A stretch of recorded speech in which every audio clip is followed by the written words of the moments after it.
So ayun, what's up mga boss? So gagawa tayo ngayon ng panibagong design sa ating clothing brand. So meron nga pala ako dito isang print.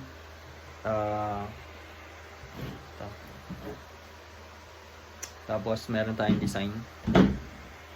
So ang gagawin natin ngayon sa isang print, sa isang ganito, gagawa tayo ng dalawang design para hindi naman sayang yung ating seal screen printing. Okay? So samahan nyo ako para gumawa. At try kong tapusin yun hanggang sa may print niya sa t-shirt. So papakita ko sa inyo yung kung paano ko siya ginagawa. So let's go na.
So yun guys, tapos na tayo dito sa ating paglagay ng emulsion dito sa ating screen. Ayan, tapos na tayo dyan at syempre ilalagay naman natin yung ating dalawang design. Ito yung magiging design natin. Lagay natin yan dyan sa top. Tsaka syempre yung isa dito naman sa kabila. So yun magiging i-burn natin yan after nito. So i-alay lang natin muna sa dito sa plate natin para pagka nag-print tayo sa t-shirt, automatic pantay na siya.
Kinalabasan.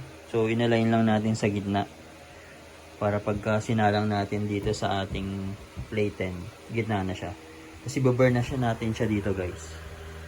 Ayan. Pag binur natin yan dito, titigas yung emulsion natin at yung natatakpan ng ating black print, malambot pa yon. Pag binash natin yon matatanggal. So okay na siya.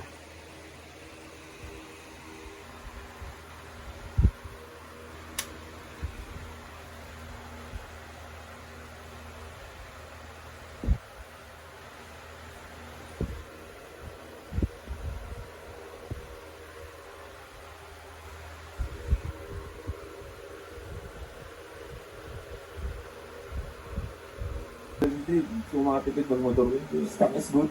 hindi siya totoo. Talagang the more na pipiliin mo pa yung magandang motor, the more na mas gusto mo pa siyang Parang pag tinota lahat ng gas mo sa motor, makabili ng Ferrari, no? Ikaw ba? Hindi ako ngayon. Wala, pag-alagala lang ako sa pagkatagas. Playboy na play. Ito ang isa sa tropa natin, sa playboy talaga, yung mga babanding-banding lang. Single ako kayo, mga ano kayo eh. Kaya nga! Yun na nga, yun na. May mga ano kayo, responsibility. So ito na mga bossing, babasain na natin. Kakatapos lang natin mag burn yan. Ayan, tingnan natin yung lalabas yung design. Wala, lalabas na. Ay, hindi ko nakikita niyo yung design. Ay, yung design na ginawa natin. Yung magkabilaan yan mga boss. Basahin na lang magkabilaan.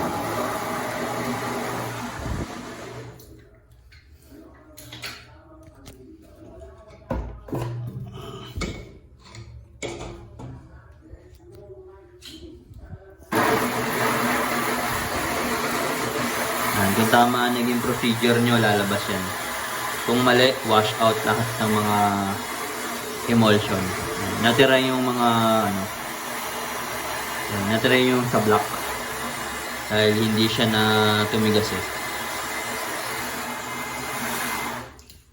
So yun mga bossing, tapos na yung ating frame. Ayan yung frame natin, nabutas na natin. At ayan. Ayan. Sa next vlog ko na ipapakita kung paano natin ipiprint yan sa t-shirt. So yun, kita-kits natin sa ating next vlog.